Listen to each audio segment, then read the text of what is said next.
जय Malhar news चॅनलच्या सर्व प्रेक्षकांना सपना चौधरीचा नमस्कार। जिल्ह्यात व नंदुरबार तालुक्यात कालपासून नंदुरबार आणि आष्ट मंडळात 65 मिलीमीटरपेक्षा जास्तीच्या पावसाची नोंद झाली असून या दोन्ही मंडळांमध्ये मोठं नुकसान असल्याचे तहसीलदार प्रदीप पवार यांनी स्पष्ट केले आहे। तहसीलदार प्रदीप पवारांनी आज शेताच्या बांधावर जाऊन नुकसानग्रस्त शेतकऱ्यांना धीर दिला आहे। नंदुरबार तालुक्यातील आष्टे आणि नंदुरबार मंडळात मोठं नुकसान असून या ठिकाणी केळी, पपई, कापूस, मकासारख्या पिकांचे मोठं नुकसान झाले आहे। या वादळी वाऱ्यामुळे झाडे उन्मळून होऊन नुकसान झाले आहे। तसेच जनावरांचा देखील मृत्यू झाला असल्याची माहिती तहसीलदारांनी दिली आहे।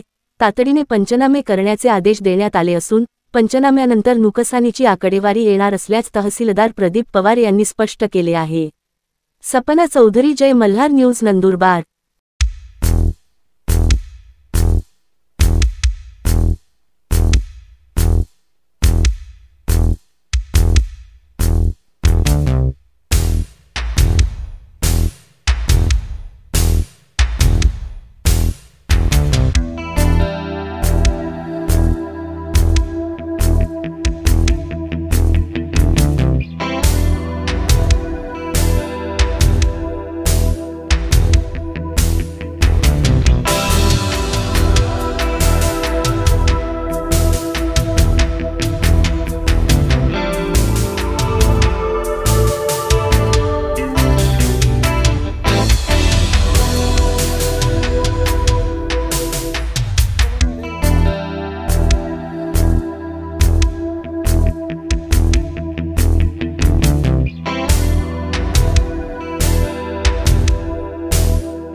काल साधारणपणे नंदुरबार तालुक्यामध्ये संध्याकाळी 5 वाजल्यापासून पावसाला सुरुवात झालेली आहे।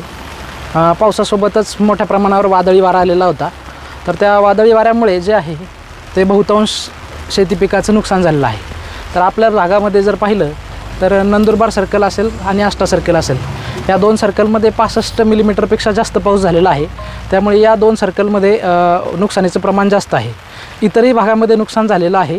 विशेषतः केळी, पपई, कापूस या पिकांचं जास्त नुकसान झालेलं आहे आणि ही पिकं थोडीशी पाण्याला सेन्सिटिव्ह असतात। काल जो सुरुवातीला वादळाचा तडाखा आला, तर त्या वादळाच्या तडाख्यात अगदी हा जो धुळे रस्ता आहे, नंदुरबार धुळे रस्ता, तर या रस्त्यालासुद्धा खूप साऱ्या वाहनांचं नुकसान झालेलं आहे। झाडं वाहनावर पडलेले आहेत, विजा पण पडलेल्या आहेत, त्याच्यामुळे काही जनावरांचा मृत्यू झालेला आहे।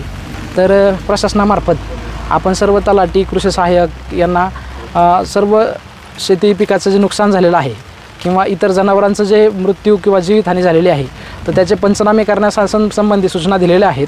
आज सर्व ठिकाणी जे आहे ते पंचनामे होत आहेत तलाट्यांच्या आणि कृषी सहाय्यकांच्या माध्यमातून। तर त्याची प्राथमिक आकडेवारी आता आमच्यापर्यंत जे पंचनामे आलेले आहेत त्याच्यात पूर्णतः अजून सर्वेक्षण पूर्ण झालेलं नसल्यामुळे आकडेवारी देता येणं मुश्किल आहे।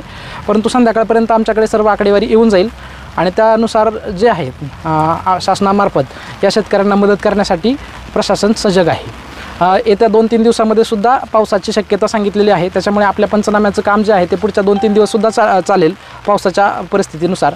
तर माझी सर्व शेतकऱ्यांना विनंती आहे आणि सर्व शेतकऱ्यांना आपल्या माध्यमातून मी आवाहनसुद्धा करू इच्छितो की सर्वांनी धीर सोडू नका। प्रशासन आपल्यापर्यंत पोहोचेल। ज्या ठिकाणी प्रशासन पोहोचायला थोडाफार उशीर होईल त्या ठिकाणी लोकांनी आमच्याशी संपर्क साधा। जर तलाट्याचा किंवा मंडळ अधिकाऱ्याचा संपर्क नाही झाला तर तुम्ही तहसील कार्यालयाशी संपर्क साधा, कृषी कार्यालयाशी संपर्क साधा। आमचे लोक तुमच्या दारापर्यंत येतील, शेतापर्यंत पोहोचतील आणि सर्व पंचनामे होतील। याच्यासाठी आम्ही सर्वजण कटिबद्ध आहोत।